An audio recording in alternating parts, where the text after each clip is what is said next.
Okay, let's look at reporting verbs. This is Headway Intermediate English Students Book, page 150. If you look at grammar reference 12.2, we're going to study different verbs that we can use to report other people's words or other people's speech. So, reporting verbs. There are many different reporting verbs. Two of the most common that we want to study in detail are say and tell. So, first of all, we rarely use say with an indirect object. In other words, we rarely use the word say to talk about who someone was talking to. So, for example, it is correct to say, she said she was going. But it's incorrect to say, she said to me she was going. If we want to say who the person was talking to, we don't normally use the word said.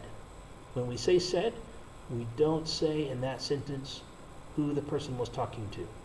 So we can just say, she said she was going.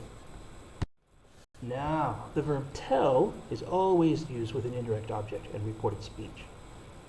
Tell in past, of course, is told. So we say, she told the news, but we need to say the person they were talking to.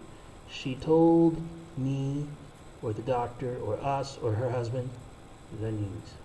This is how we use told. And that is the main difference between say and tell as reporting verbs. With say, we don't indicate who we were talking to. With tell, we say who we were talking to, or who someone was talking to. Now, of course, there is also this word that. We can use that after say and tell, as in these examples. She told her uncle that he told her uncle that he would be home late. Or, she said that sales were down from last year. We often use that to introduce the second clause, the subordinate clause, that tells the information that the person was talking about. Notice in these sentences I put that in parentheses, or in British English they're called brackets. That is because sometimes we leave out that. In this kind of sentence, we don't have to say the word that normally. So we could say he told her that he would be home late, but we can also say he told her he would be home late. We can say she said that sales were down, but we can also say she said sales were down from last year. The meaning is the same.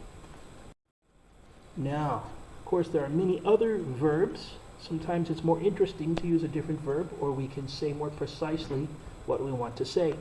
So here are some examples.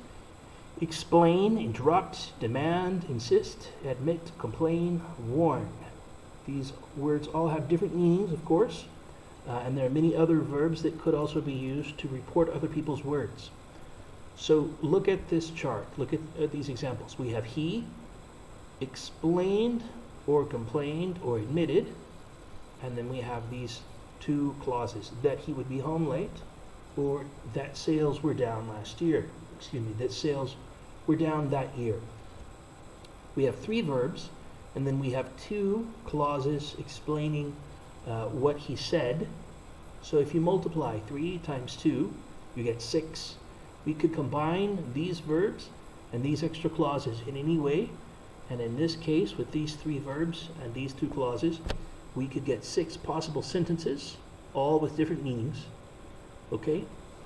So make sure you understand the meanings of these words when you use them, but these are just to show the variety of ways that we can report other people's speech in English. All of these reporting verbs are good to use in different situations. Now, sometimes we report the idea rather than the actual words. Okay, so for example, I needed help, I didn't have money that I needed for something, and my friend said, I'll lend you some money.